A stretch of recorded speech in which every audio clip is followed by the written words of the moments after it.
Hi, in this video, I'm going to explain to you the modified RACES model.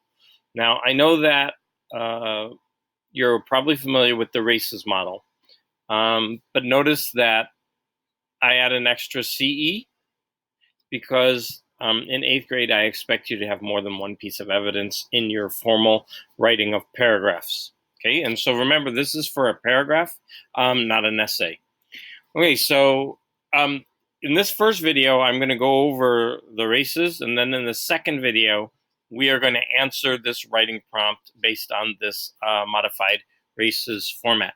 So if you remember, the R in RACES stands for restate the prompt. The A stands for answer the prompt.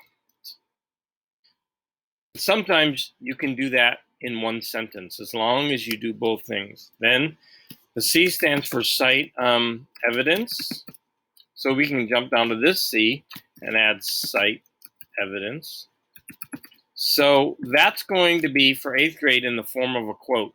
Now, of course, you could always summarize what the author is writing or speaking if it's a recording. But for 8th grade, you're always going to have to provide, I won't say always, but most often you're going to have to provide me with a quote, because that is what we're working on for the standard.